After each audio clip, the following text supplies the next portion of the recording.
I'm so excited. I have been waiting for this moment. I've gotten some really great things and some of the best hauls of my career lately, and now I get to share them with you because we are listing 20 items on eBay right now, and it's a big wide variety, fun things, interesting things. We're going to take a deeper dive and let's have fun.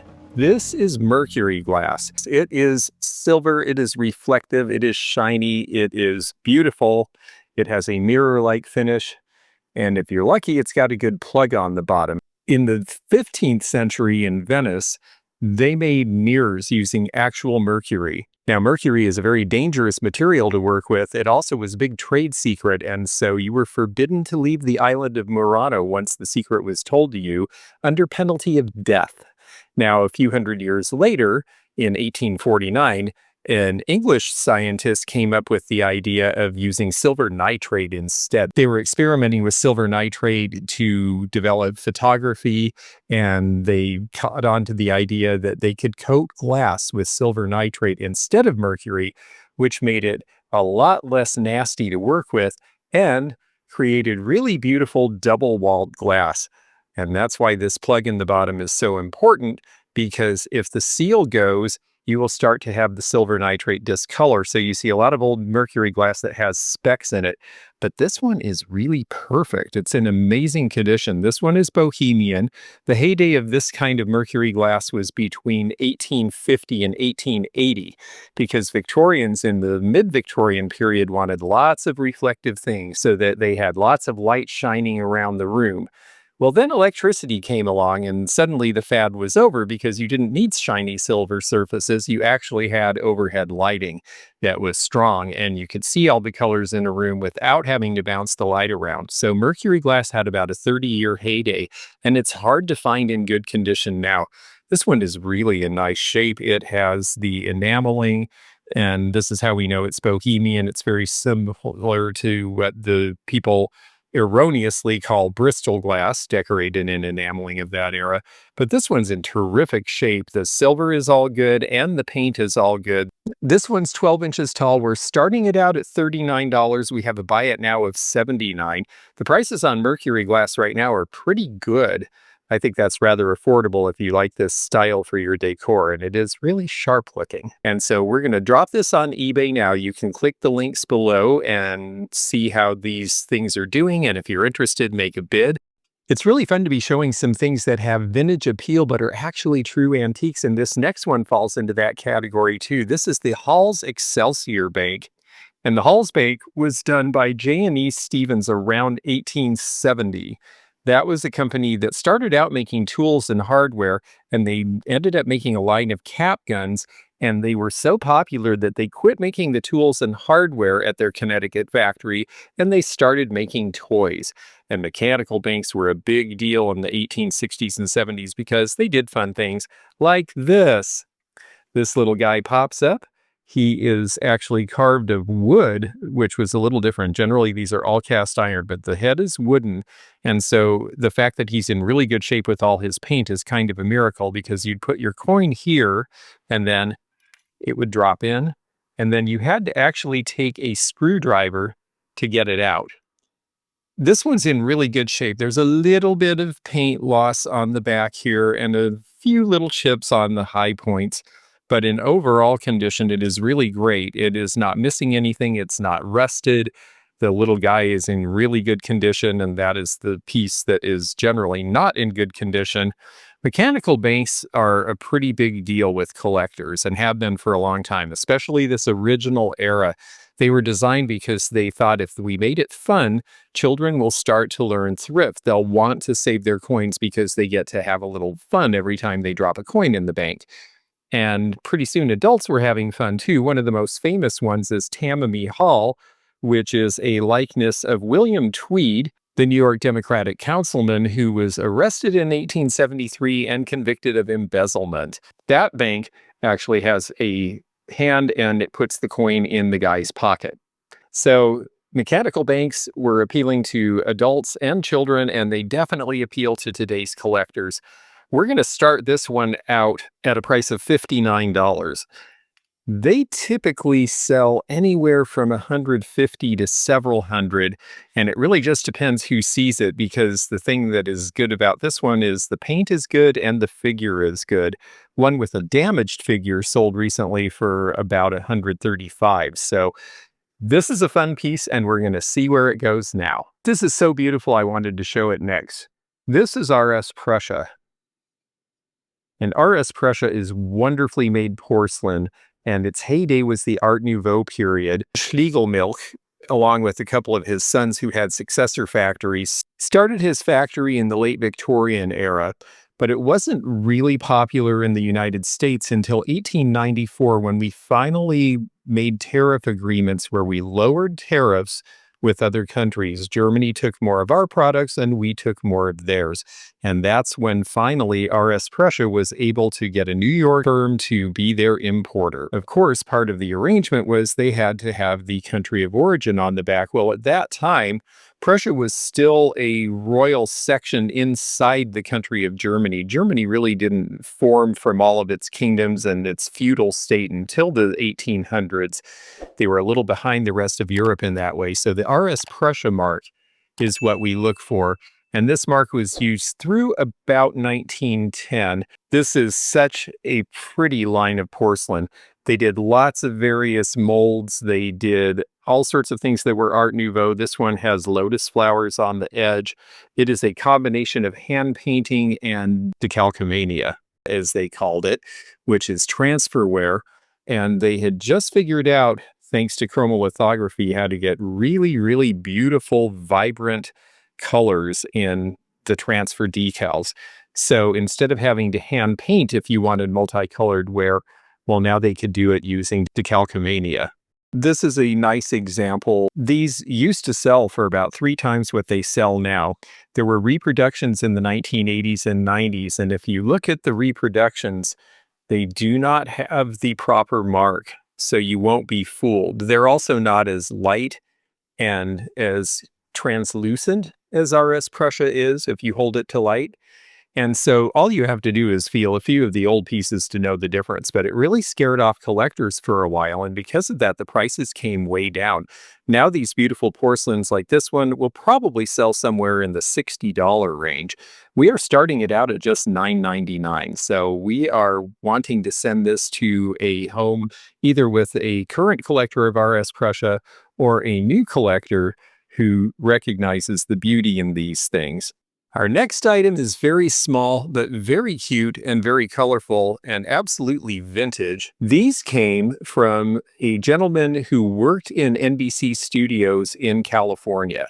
And this logo with the peacock first came out in 1956, and that was because they started recording in color for television for the first time. Now, the peacock was not the main logo of NBC until 1979, but these are definitely earlier because they have the 11 different feathers, and each one has a teardrop above it with a color in it. And this is called the Laramie peacock because the first show that they used this logo on was Laramie, a Western show in 1962. This was used until 1975 and then retired. So we know that these cufflinks are from sometime in the early 1970s. But it's always important to make sure that when you move the bar, that it moves easily and will snap into place and stay in place, which these do very well.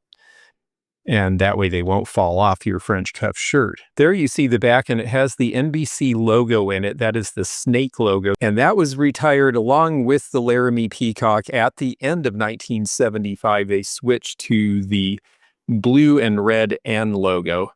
NBC was lagging in the ratings at that time and thought if they modernized the way that they presented themselves, that would somehow help viewership. It didn't really work. Saturday Night Live, which was a new show on NBC in 1975, famously made fun of them for that. But they do get credit for the expression in living color, which is how they started announcing Laramie and other shows through the 1970s. So these are really fun, and I love the fact that they actually came from NBC studios. We're starting them at just $9.99. We have a buy it now of $24 on them, and that might be a deal, but we will see if there's somebody out there who just loves this design or has a particular affinity for television history who finds these interesting. Well, it is always good for one to be prepared, and I learned that when I was a Boy Scout. And so apparently did the original owner of this. This one, if you look at the color, is a brownish color. And if you look at some of the pins and the things on it that go beyond just the regular Boy Scout stuff, like this patriotic shield or this pin from the Department of Defense, you will notice that this is a 1940s Boy Scout sash. That's getting back in time fairly early. The Boy Scouts started in 1907 when Robert Baden-Powell started the organization.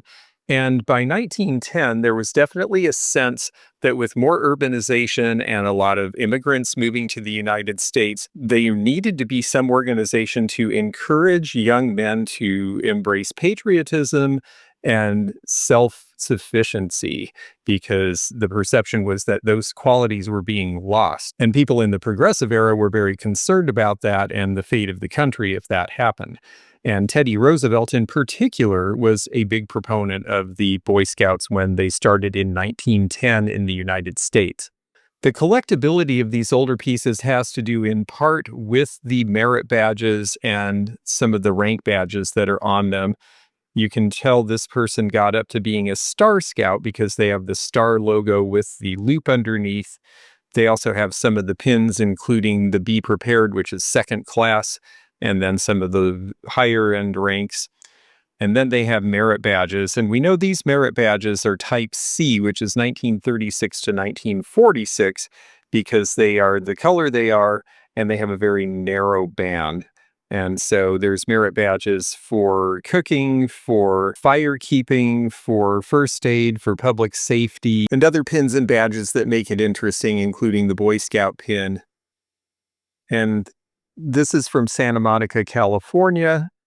You see the CSS on the bottom, which I'm not sure what that means. I think that may prove to be interesting to somebody who's a scouting collector. These older pieces from the 40s, 50s, and before are really where the collecting in Boy Scouts is the strongest.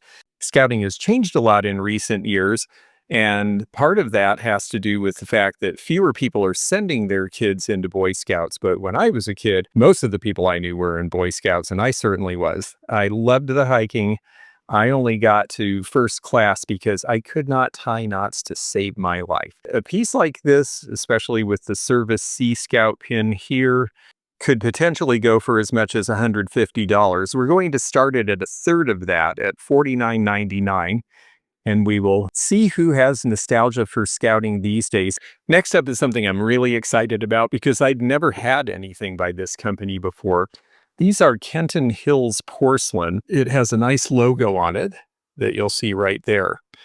You don't see much of Kenton Hills because it was a very short-lived story right before the onset of the Second World War. Harold Bopp was a ceramic engineer who worked for Rookwood. He started there in 1929.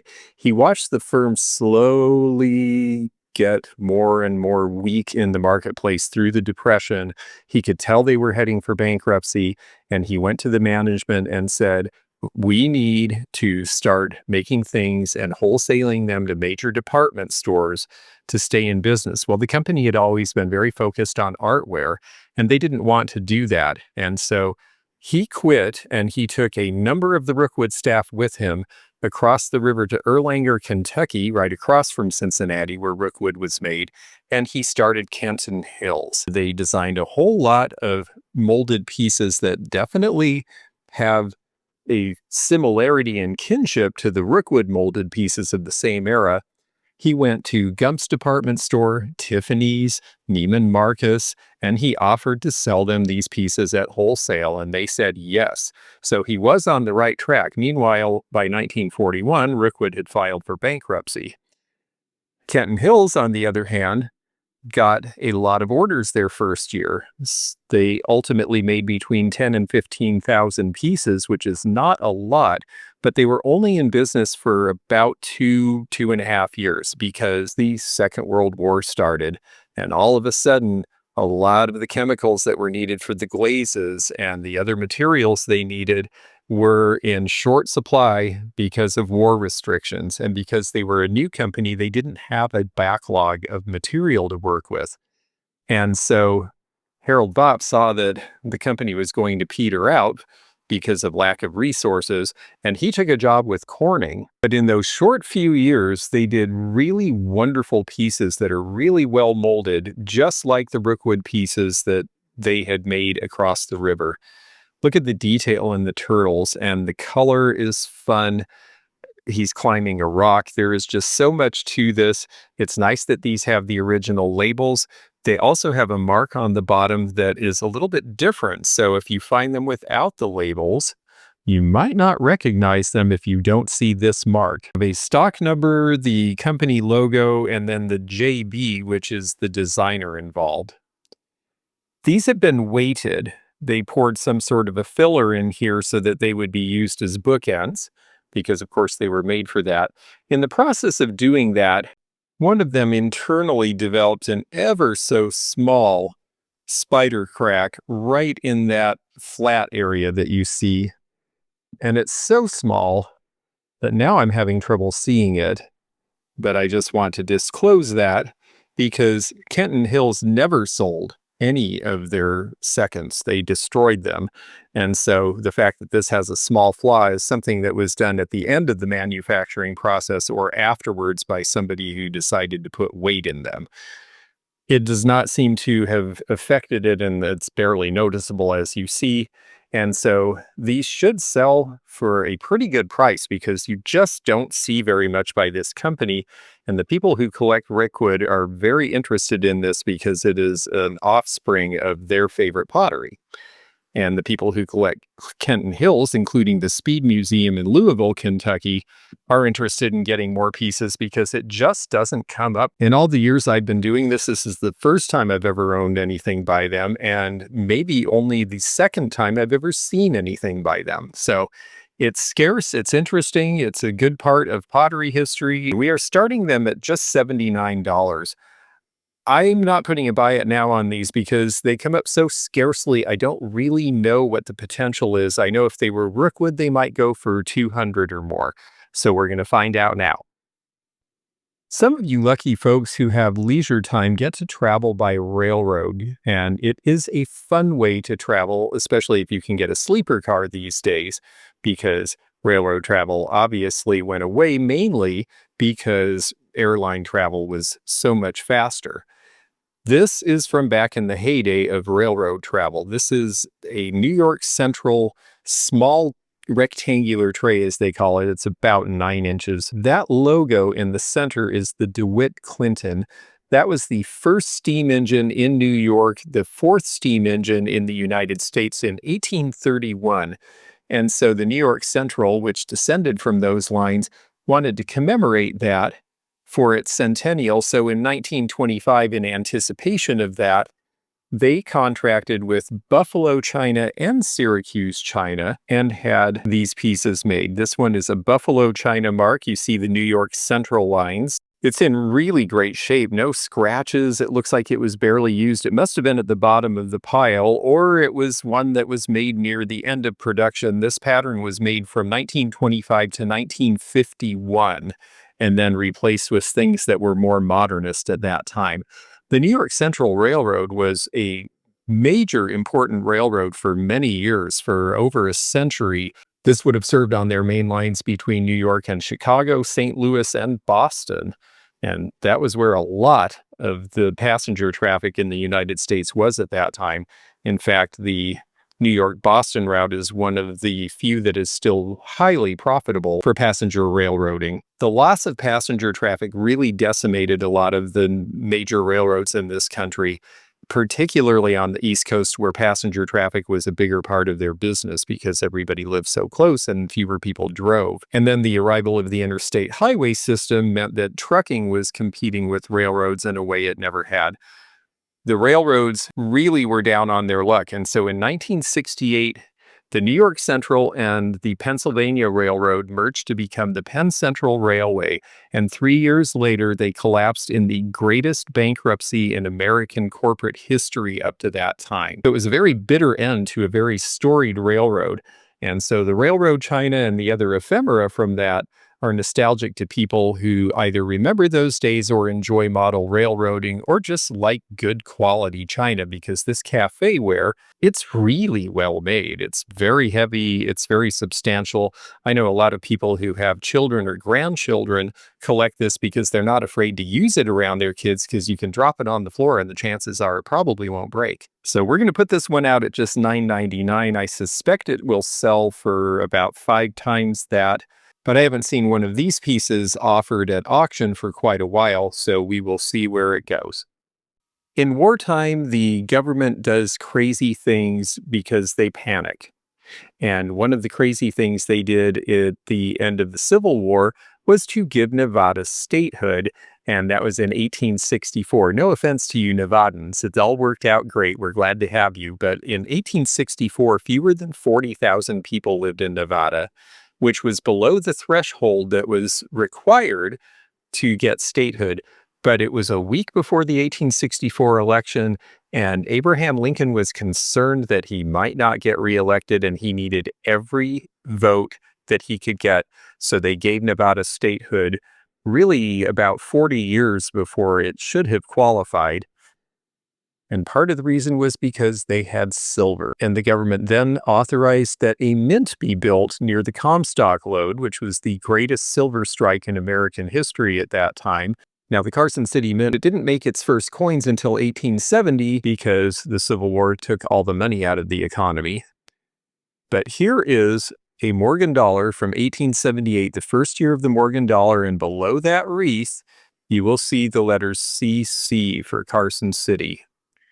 And Carson City dollars typically were the smallest mintages and are the scarcest and most desirable to collectors now. They only minted coins in Carson City until 1893, and in the panic of 1893, the mintages were so low they decided it didn't make sense to keep the mint open anymore, especially because they had mints in San Francisco where they could take the silver by rail.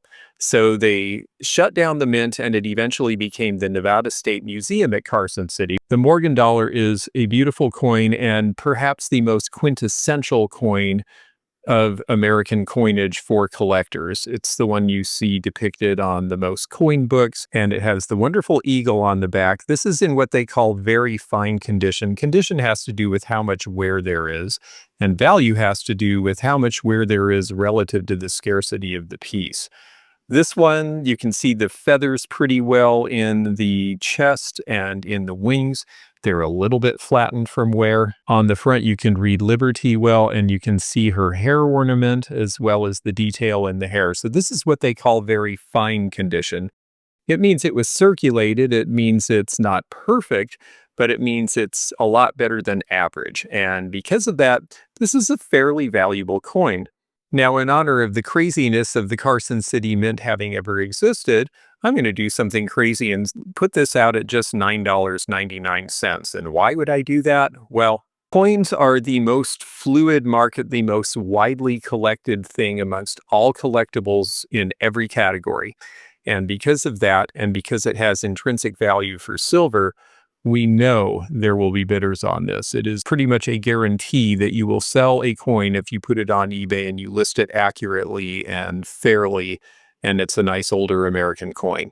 And so this one should sell for somewhere in the $140 to $175 range. So I am not worried about putting it out at $9.99 because I think it'll bid right up, and we're going to find out now. Well, from coins to jewelry we go, but this is not a piece of jewelry. It is a pocket mirror from a jewelry store. This is from the F.J. Murphy Jewelers and Opticians, which is what they were called originally when they started in 1913 in Pottsville, Pennsylvania. This jewelry store is still in business in its original location, and I am going to let them know that this is out there on eBay. I thought about just contacting them directly with this, but I realized that they might already have this in their collection. This was done in 1919 as a memorial for the gentleman in the statue there. And that gentleman was John Mitchell. John Mitchell was the head of the United Mine Laborers Association. He was involved in a 1902 strike that ended up being mediated by Theodore Roosevelt. and ended up resulting in much better conditions for miners and laborers, because mining was a very difficult job and a very low-paying job at that time. And Pottsville was right in the middle of the coal industry. So since this gentleman helped their customers end up being able to afford jewelry, they figured that they would lionize him by putting him on this pocket mirror. And as you see, it's in really wonderful condition. No damage to the mirror. A few fingerprints from where I've been handling it will take care of that. The colors are good. This is done in celluloid wrapped around, and it is nice and clean. Great colors. If Pottsville seems familiar to you and you can't quite place why, well, you may be someone who is a fan of Yuengling beer, which is the second largest American-owned brewery at this point and has been in Pottsville since the 1800s. We're going to start this out at $9.99 and let people have fun and find out what the value is. I grew up in Bremerton, Washington, a Navy town, and that is where I got this piece. And it is also one of the places the Great White Fleet came in 1908. And this is a wonderful piece that represents that voyage. The Great White Fleet was the upgrade of the Navy that started in the 1880s and culminated in the U.S. having the largest naval fleet in the world for the first time.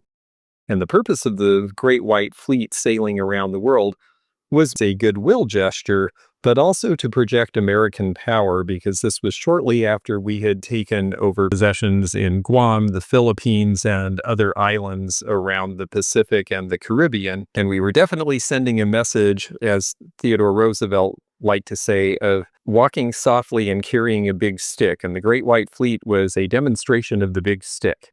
This piece is a really beautiful remembrance of that event. It is a celluloid picture album. This is the hasp. The hasp is in really good shape. This would have been made to hold cabinet cards, which were these photos on cardboard. And there are a number of the photos still in it, and the condition is good on the interior as well. And that really is important. And some of the pictures are really fun. Most of them are just stills of people, but I love this one with the accordion player and the fellow who looks like he's about to dance a jig. There's one page that's a little bit wrinkled. I think they took cards out of there. I am not going to do anything to fix that because I figured the new owner, who probably will collect cabinet cards, will want to put them in, and I will let them do it in a way that is satisfactory.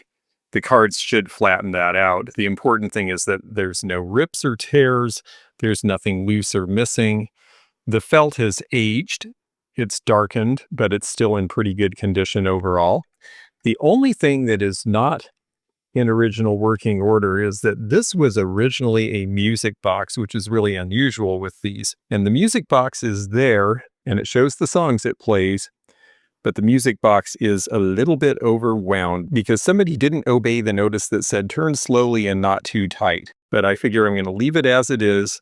The important thing is that the cover is in perfect condition. It doesn't have any cracks or chips. The corners are good. The corners were reinforced with metal, which these often were not. And this was a presentation piece to sit in the middle of your table so you could open it up and show all of your photos to your guests. It's just a wonderful thing. I've never seen one with the ship on it before. I have to think that these are pretty scarce because the Great White Fleet only stopped in New York, the Bremerton area, and San Francisco in the United States. All of its other stops were abroad. It went to New Zealand and Australia and Japan. Japan in particular was controversial because the Japanese fleet had just defeated the Russian fleet in the Japo-Russian War. And we made a point of going to Yokohama to show them, ours is bigger than yours. It went all over the world through the Suez Canal to Gibraltar, but it only went to 3 American cities. So these just are not commonly seen. And I think it's a really good one. I am going to put it out at $99 because it's valuable enough. And frankly, I gave enough for it that if it doesn't sell online, I'll happily keep it and we'll sell it to somebody at one of our shows because this is an unusual piece. But not everything we put on eBay has to be expensive to be fun and interesting. Sometimes I just like to put nostalgia items that people like me remember from our childhood. And here's one now. I knew so many people when I was in school who had the pencil sharpener with Snoopy on the doghouse from Peanuts. And it was made of fabulous plastic in Hong Kong around 1970. There's where your pencil went. A lot of these Snoopy got snapped off the top. It was always strange that Snoopy sat on top of the doghouse.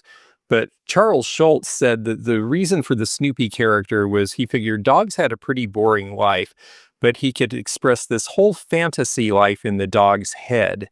And that mirrored his own fantasy life, because all of the Peanuts characters that he developed were based somehow on some aspect of his own personality. I always thought that was a fascinating approach for a comic to take. Peanuts, of course, has become beloved by all. It's called Peanuts, oddly enough, because of the Howdy Doody show.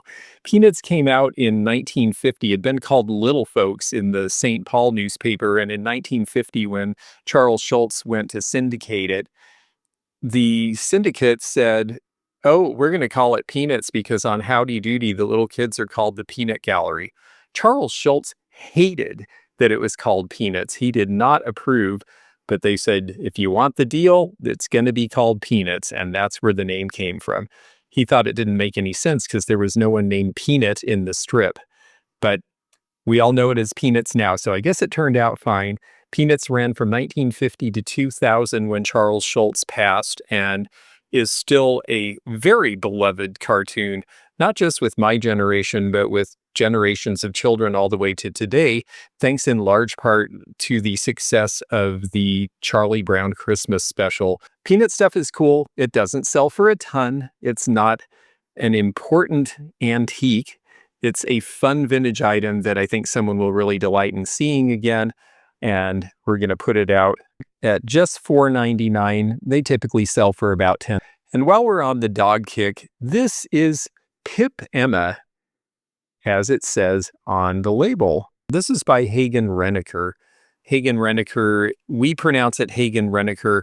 In all likelihood, it was probably Hagen, because the Renekers were a husband and wife couple, and they got a loan from Ole Hagen, the wife's father, to start the company, and they decided to honor him by putting his name in the Hagen Renaker name. Pip Emma is very cute. She's a spaniel. She's from the pedigreed dog line. These were done by Tom Masterson, who was specifically hired to do the pedigreed dogs. They are a size that is bigger than their miniatures and a little smaller than their largest figures. Hagen Renaker, when they first started, made a lot of larger items. And one day, a brownie troop, the Brownie Girl Scouts, came to see how pottery was made, and Mrs. Renaker said, I'm going to make a little duck figure that we can put in the kiln that'll cook quickly, and then we can show the girls how this is done. And her husband looked at it and said, this is what we should be doing. And so he switched all the production over to animal miniatures. And that worked because Hagen Renaker stayed in business for a very long time. And in fact, their descendant company is still producing today in Tennessee. These were done in the California pottery and have not been made in several years. And so they are rather collectible now. Emma typically sells for about $35, but we are just starting her out at $9.99. Hopefully she'll go to a new home. She's a good girl. I've been working through a collection of letter openers, and I saved this one until now because I think it's really, really pretty, and I wanted to get it online now because it is made of silver, and silver is very popular right now. Letter openers changed from a simple paper knife in the 1700s to very elegant desk accessories in the Victorian era because of the invention of pre-made envelopes with glue. This one has a wonderfully constructed openwork handle with the rose, and this one is German. Now, this is coin silver. The mark may be difficult for you to see, but it's right at the top of the blade, and it says Germany 0.835. What that means is that this is 83.5% pure silver. That is typically the range of coinage, depending on the country. In the days when silver coins were made, run anywhere between about 80% silver and 90% like the silver dollar I showed you earlier. And then above that, you get into sterling silver. Coin silver was a little less pure because coin silver needed to be a little harder because it would wear better. And that is also true of things like letter openers. They did not want this to flex or bend, and so they put a little bit of an alloy in it. So that's why it's made of coin silver. It's really nicely detailed all the way down the blade and a monogram. And then on the back, and this appears to be an old inscription, above my thumbs it says, "Sisters Forever." Nowadays, we hear the term "sisters forever," and we assume that that means friends who consider themselves like sisters. But back when this was done, I suspect this was actually a presentation piece from one sister to another, because this piece should date sometime around 1910. It's got a real Art Nouveau style to it. You can see all the detail all the way up the handle. It's just very, very pretty. It weighs approximately 1 ounce of silver, and of course silver is selling, gosh, in the high $30 range now. So we know intrinsically it's worth at least that, but we're just going to start it at $9.99 because again, with a silver piece, I know this will bid up to the value of the silver or greater, and actually it should be greater because of the detail and the wonderful work in this piece. So we're going to put this out and see how much of a premium this is worth above the intrinsic value because it is a wonderful letter opener. Well, that piece was from pre-war Germany. This piece came from right after World War II in Germany, and that's part of its appeal. This is a cigarette case, and on the front is a map of the U.S. zone of Germany. And this shows the part of Germany that we occupied, which was the southern part, Munich, and points up into the industrial area. Britain occupied the north, and the Soviets occupied the east, and then would not let it go. This piece was made between 1946 and 1949. That was the very short period of occupation. If you look in the corner, it has an inscription, "To Mom from Joe," so G.I. Joe. And in the top, we have the USA US Zone logo with the globe showing that we are in control of the world, which was important to people after World War II because things had been so out of control. Interesting, the spelling of Soviet. On the inside, when you open it, this piece is turned metal. This originally would have been a cigarette case, but this isn't really how we advertise these now because filtered cigarettes were invented and they're really too big for this. So usually what we do with these is to use them as billfold or business card holders. A lot of people carry in now for those purposes. And they're handy because with this clip, they don't all fall out when you open it. And then you can remove them. I like the turned metal. It definitely was a new idea after World War II. By the 1950s, you saw the dashboards of American cars having this feature because it's rather flashy. And I always tell people when you have this kind of a clasp, to keep it preserved for future generations, push in before you shut it rather than clicking it, because you do wear every time you do the clicking. On the back, it has a map of the United States, the lower 48, because Alaska and Hawaii were still territories at this time. It's just a really interesting piece the way it's made. There are a lot of people who collect militaria who find U.S. zone marked items rather interesting, and that is likely to be the collector of this, or somebody who had somebody in the family who served in the U.S. zone, or somebody who thinks it's interesting and likes maps, or somebody who wants to use it as a billfold or to hold business cards. So it's got multiple collectors, and that's why I think it's interesting and why I think it will find a new home. We're going to find out right now. And we're putting it out for $19.99. We do have a buy it now on this, and I mentioned that because this video does go out early access to our Patreon and our channel members on the level 2 and 3 levels. And we do that as a thank you for the fact that they give a little bit of extra to the channel, and that gives us the time to do this research and present these videos that are deeper dives. If you're interested in membership, look under the dash line in the description of this video and you can click the link to find out more about membership and its perks. This piece is going on eBay because I had a specific request from a collector to put it there. So we're going to do that now. This is a telegraph key and sounder. The telegraph key is this part here where you tap out the Morse code, and the sounder is this part where it receives impulses from other telegraphs that are sent and clicks it out for you so that you can hear. And if you knew Morse code, you would be able to decipher what was being sent to you. This one is by Mesco, and it is marked Mesco on the upper corner of the sounder there. Mesco was the Manhattan Electrical Supply Company, and they were in business from 1880 to 1917. After that time, the telephone starts to replace the telegraph. And so Mesco, which made a lot of other electronic parts, went into other businesses.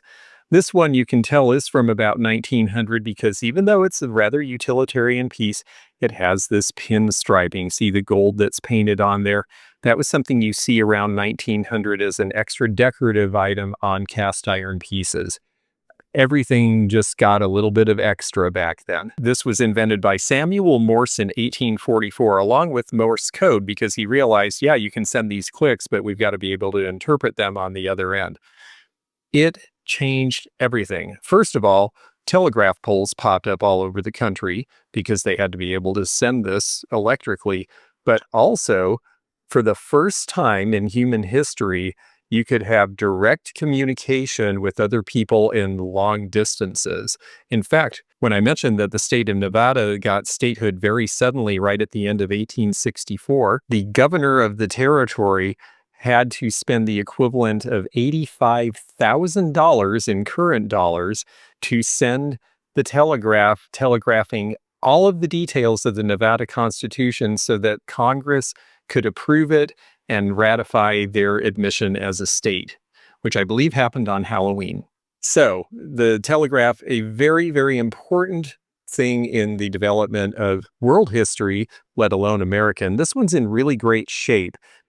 It probably could be made to work. It did have insulation on the wires underneath. You can see most of that is worn off. That would be the only thing that you would really need to do to have it in full working order, but it's a nice unit. And I'm going to let the person who wanted me to put this on know that it's on, and hopefully they'll have a chance to take a look at it and maybe have it in their collection, or perhaps it will go to someone else. And that's part of the reason we do 10-day auctions, is because we want people to have a chance to look at these things. And this one is starting out at $49. We're not doing a buy it now because, to be honest with you, the prices on these really seem to vary quite a lot depending on the unit. And there's a lot of nuance in that. And because I don't deal in these on a regular basis, I'm going to let people who know take a look at this and tell me what the value should be. Is it time for tea? Well, it might be if you are a collector of wonderful English porcelain. And the Paragon company is one of the most collectible makers, not just of cups and saucers, but of porcelain in general. This piece is a cabbage rose pattern on a sort of periwinkle blue background, and it has an interesting feature that tells us that this one was made in the 1930s because it has the double warrant that they could produce for the royalty, and it says that it was done under the auspices of Queen Mary, who was the wife of George V, and she gave her assent to Paragon having the royal warrant in 1933. They had already received it from other members of the royal family before that, but for it to come from the Queen was a real honor. And when you see the double logo on there, the double warrant, that makes it an earlier piece and a more collectible piece if you find Paragon china. Paragon was made until 1960 in their own factory, and then they were purchased by Royal Dalton, and the name continued for a period of time after that. And Queen Mary was quite a collector herself. You may have heard me say, and it is true, that the other royalty did not enjoy being visited by Queen Mary, because if she saw things that she liked in your house, it was expected you would give them to her as a gift.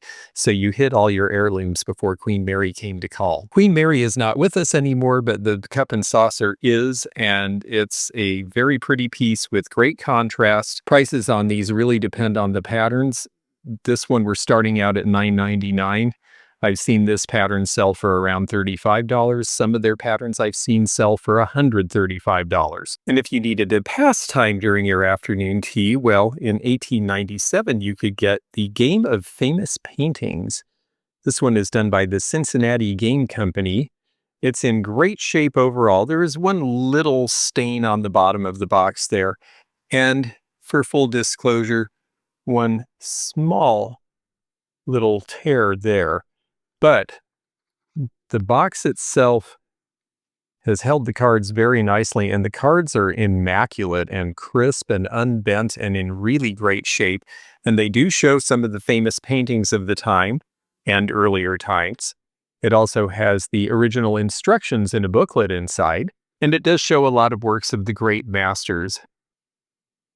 The Monarch of the Glen, Jerome's Cleopatra and Caesar, Caravaggio's Diana, Titian's self-portrait, to which he refers himself in the third person, Raphael's Cherub, a very famous painting, The Gleaners by Millet, which we see in so many prints, and a lot of other really beautiful paintings from the past. Interestingly enough, nothing by Leonardo da Vinci, which seems like rather an oversight. Perhaps they had some trouble getting the rights. It's a really sweet and complete set. I'm starting this off at $9.99. We have a buy it now of $45. I did see one sell for $55 recently, so I think that's a pretty fair price for what it is. I have always been a big fan of Fiesta ware. I've always liked the original colors. I always thought the green was so minty and just soothing. But this one is not your usual Fiesta mug, because you turn it around the back and it has a hard to find advertisement for Lazarus, the 86th anniversary of the Lazarus department store in Columbus, Ohio. And this is rather unusual. Homer Laughlin was doing pretty well in the Depression, and for the most part, they didn't need to do promotional items or advertising items like a lot of the other Depression-era companies did to stay in business. But Lazarus was a pretty important department store, and I think they just decided that being in Ohio and being of importance, that they were going to make Lazarus happy. And so these were done as a promotion for the store to give out. The economy was actually going back into recession in 1937, so anything that could get people into the store, and giveaways and premiums were definitely a big feature of Depression-era marketing. Lazarus itself was a very interesting store because they started in 1851 as a men's haberdashery, quickly became a major department store, were one of the first modern department stores with a big store in Columbus, and around 1910 became possibly the first, at least one of the first stores to allow you to return merchandise. They were very customer focused. The other thing is they loved the holidays. They put big displays in the windows, one of the first department stores to do that. And they are credited with coming up with the idea of Black Friday, where you had big sales right after Thanksgiving to kick off the holiday season. So all of you folks who are into Black Friday, well, you have Lazarus to thank for that. This is significant for a few different reasons, and it's an interesting go-along if you're a Fiesta collector, but I suspect that the ultimate collector for these probably is someone living in Columbus. We're going to find out now. Long, long ago, in a universe far, far away, Star Wars came to be. And by 1978, a series of comic books came to be as well, and this is number 8. What's significant about number 8 is that bunny creature. This is one of the very first creatures in the extended lore of Star Wars to be shown. It is not someone who was in the movie. In fact, Jackson T. Tumperaki has never been in a Star Wars movie, but he has an entire bio on Wikipedia because he has been used as a character in many of the comics and the later stories. And there is talk that he may appear for the first time in the next movie. He is a Lepi, obviously based on Lepus or rabbit, and that was an attempt by the people with the Star Wars franchise when this came out. to get younger readers interested. They thought if we have a character that's a little more comic book friendly looking, that maybe we can get the kid brothers and sisters of the people who were into the movie and into the serious characters to participate and want to read this. And there is actually nostalgia for this character as a result, and it makes this particular comic a little bit more desirable. Now, the early comics have collectors. It would be worth a lot more if it was graded. This one seems to be in really good condition. It doesn't seem to have a lot of bumps, bruises, creases, stains, tears. It's a pretty clean copy, but the cost of grading is high enough that I talked to my friend in Portland who deals in Star Wars stuff, and he said it's just not worth spending the money to have it graded unless you're keeping it for your own collection. So we're going to sell it at eBay market rate and let someone who gets it in their collection decide if they want to have it graded and keep it in a nice poly bag. But in the meantime, it's a very nice reading copy.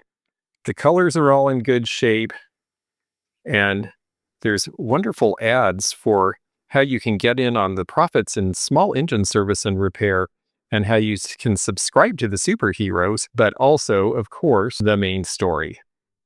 And the colors are good. This came from the household of a woman who had this as a child and allowed me to buy her Star Wars collection recently. So we're going to put it out there at $4.99. They really should sell somewhere in about the $9.99 range. And then if they decide to get it graded, it could sell for substantially more. And that brings us to our last item. And our last item is Back to the Future, because this was the future at the 1955 New York Auto Show. 3 exciting new idea cars from Chrysler Corporation. And this is a fold-out. This was when Virgil Exner, who had been with Studebaker and helped design their early post-war cars, had gone to Chrysler, taken over the design department, and was advocating for the forward look, as they called it, and big fins. This is predating that by a couple of years, but this is showing people the direction that Chrysler is going. Now, these cars were actually designed by Ghia in Italy, but you'll see certain things that appear on later Chryslers, like this big central egg crate grille that you see on the Falcon, which is a very cute sports roadster. They actually talked about putting it into production, but Chrysler's engineering nixed the idea. There's also the Flight Sweep 1 and 2, the side with the big fins, and the back panel with the fake Continental spare tire end up being features on the 1957 Plymouth Fury, which was a gigantic sales success. Chrysler really was onto something here, and they introduced these at the New York Auto Show. They gave out these folios. It was their world premiere, and it really made a stir. And that's why people who are fans of 1950s cars, concept cars, and auto styles in general are fans of these type of paper collectibles. This one was in a collection for a long time. At some point, it had something paper clipped to it, which left a mark. Otherwise, it's in good shape overall. I think they are exciting cars. I'd be happy to drive one. There were only 2 made, and Virgil Exner kept one of them for himself. And another one was sent to Venezuela and given away as a prize. Whether either of those are still in existence or not is unknown. So it may be the only way to have one of these cars is to have this piece of paper right here. And that's why, even though we're starting it off at $9.99, we figure that the selling price will probably be around our buy it now of $25. Well, I just feel so blessed to have come into some really fun and interesting things and to be able to share them with you. You can click the links below to see how they're doing on eBay and place a bid if they're still available and they interest you. But it's just so much fun to share the stories, because you don't have to buy all of it to enjoy all of it. And that is why I love sharing all of this vintage information on this channel. Thank you so much for your support and for joining me for this, and we'll see you again soon. If you enjoyed this video, check out this one. Also, click thumbs up to like this video and check the description for information about our Patreon, our memberships. We've got a lot of different levels with different perks and bonus videos and early content. Also, please do check out our website, theantiquenomad.com, for appraisal help, and we'll see you again for more adventures in the antique and vintage community soon. Bye for now.